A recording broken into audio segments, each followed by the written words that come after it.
Hello, everybody. My name's Ben Robbins, and I am from Team Venom Media. I'm here with Rory Bailey, and I'm also the host of History of a Wrestler. And today we are going to be interviewing for the press pass for Impact Wrestling's Steve Maclin. Are you excited, Rory?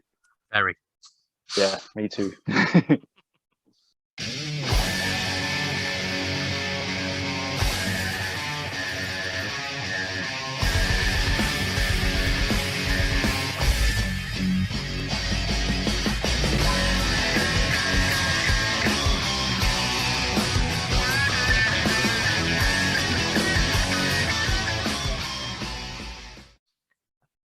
Hi, Steve. Firstly, thank you very much for taking the time to talk to myself and my buddy Ben here. The first thing I wanted to ask you was, you've recently made a load of waves in the pro wrestling headlines and such because of the way that you'd left WWE and how you've turned up in Impact. And there's been a huge difference in the way that you were presented there to what you presented as here. There's also been like quite a trend for various WWE guys jumping from WWE going to Impact and being more creative and having more freedom. Do you feel that you're able to contribute more with Impact than you were in the WWE? Well, first off, good to meet you both. It's nice to meet you. To answer the question, I feel I try to have this conversation with everybody all the time. You got to realize that WWE is an entertainment company and is a television show.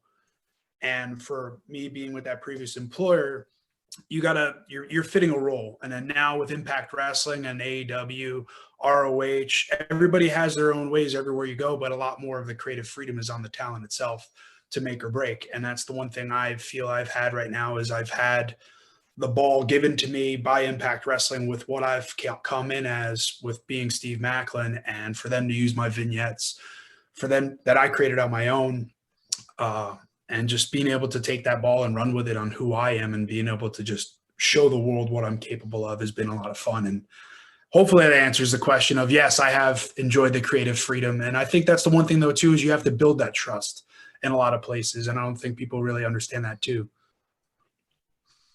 Awesome. Yeah. So that leads to my next question. Obviously, because you've got more freedom now. So was it your choice to go into the X division line and work with the talent in that division, or did you want to go into other areas of Impact? I'm just controlling what I can. What I was told was I'm going after the X division title, and I'm like, no worries, I'm going to go get that. And come down for glory, whether it's Trey Miguel or whoever is on the other corner, you're looking at the new X division champion. Well, speaking of Bound for Glory, it's easily the biggest show of the year for Impact, followed by Slammiversary and such. The X Division title's been something that's been fairly unique for over the years and a must-see division. How does it feel being thrown straight into the X Division title picture on the biggest show of the year? Well, not really thrown into it. I've earned it. Sorry. Sorry. At the same time, I love it because it's just the X Division is just a style of it's clashes of everything, whether it's high flying, mat wrestling, anything high spotty, high fly. It's a clash of all styles at once, and from previous champions of an AJ Styles, a Samoa Joe, and with Josh Alexander, it just shows anybody can be the X Division champion, and that's the one good thing about the X Division, and it's anybody's game. Also, so with the X Division side, have you noticed that you've had to change outside of the ring any styles to your fitness regime, especially like mentally prepping for it as well, because it's so fast paced and heavy hitting? No, I've always been pretty good on my own high motor. I just think it's more adjustable for everybody else now because I am very hard hitting. I am more of the straightforward, and I'm going to ground you, and that's the one thing I know a lot of the X Division guys like to do is fly around, and I'll prevent that. And if I can't, well, I'll figure a way out. Personally, I'm really looking forward to Bound for Glory. It's one of the highlights of the wrestling calendar for me. But I want to ask you, is there anyone else in Impact that you're looking forward to facing after Bound for Glory?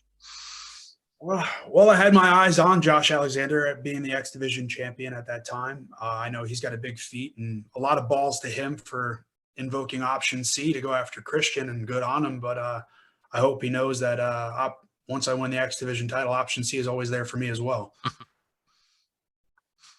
Nice. So obviously being in Impact Wrestling, how does it feel now to be flying the flag of Impact Wrestling? Do you feel a bit more refreshed now in your wrestling career, or how's it the feeling of being with Impact? Impact really kind of brought that passion back. Even I never really lost the passion, but just kind of that love of now that creative freedom and being able to have fun again. Not saying it wasn't ever fun, but like you just always had that hanging over you of no, you can't do this, you can't do that type thing, and you had to play that game. And now it's the creative freedom again, and being able to just have fun again, and that aspect of it has just been great. And Impact's been very giving to me as well. Okay. I know you mentioned the Josh Alexander and Christian match. Are there any matches that you're looking forward to watching yourself, so Bound for Glory, outside of the main event and your own, obviously? Well, obviously I'm focused on my own match, but obviously Mickie James and the Impact World Women's Champion of Deonna Purrazzo, and the triple Reina de Reinas champion as well. She's the champ. So I'm very much looking forward to that, watching that match as well. But if I can watch it, depending on how my match goes, and you never know. But that's one of those ones I'm looking there. I'll be proud of her, watching her, because I'm most likely going to be staying in Gorilla. So yeah. So when you win your championship belt and you're now the X Division champion, who would you like to have obviously challenge you next? Is there anyone in particular that you would really like to face as the champion?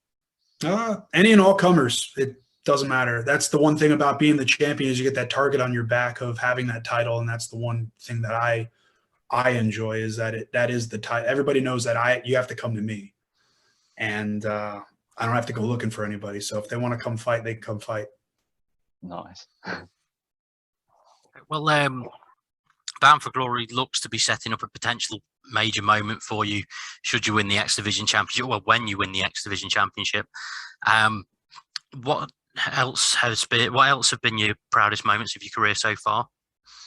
Well, NXT TakeOver 25 ladder match was one of those highlights of it.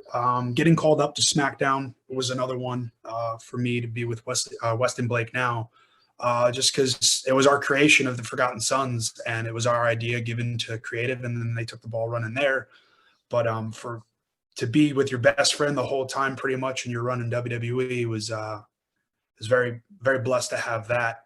Yeah, NXT Download Festival, that was a lot of fun. That was a highlight of my career, being able to go to the UK and enjoy those fans, because you guys are a different vibe over there, and that's the one thing I love. We were just talking about it before we got on the interview here. It's just, you guys are rowdy, you let it go, and it's just fun. You guys make it fun, and it allows us to just interact in a creative way where maybe we had something, an idea to do, but then it changes plans. So things just organically happen there. And that was another highlight of my career. And then obviously debuting an Impact, and now I get to travel up and down the road, me and Deonna together. Awesome. So with a lot of Impact wrestlers, there's obviously they go back and forth now between AEW and Impact Wrestling. Would that be an option for you in the future, or are you going to just stay with Impact for now?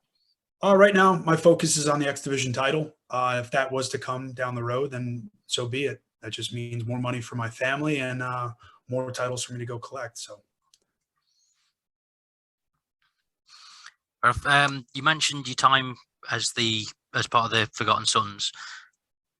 Is there any chance of seeing your tag partner turn up at Bound for Glory? Can't answer that. Can't confirm. He knows. We've talked. We both are doing our own thing. He's doing his with the Free the Narrative.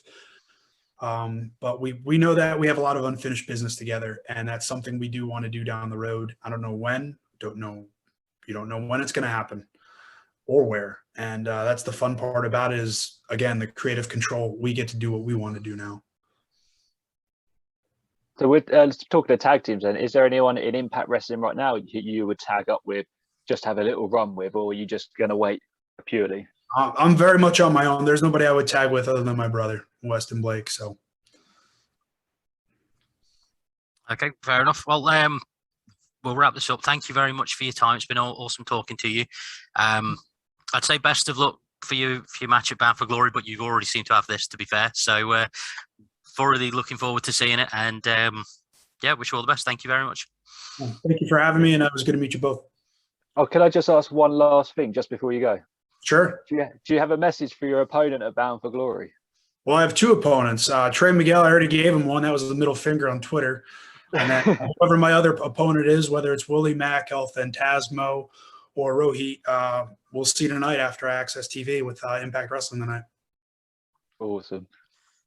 Well, thank you very much, Steve. And we'll see you soon. Thank you. Thank you so much, Steve. Thank you. It was good to meet you.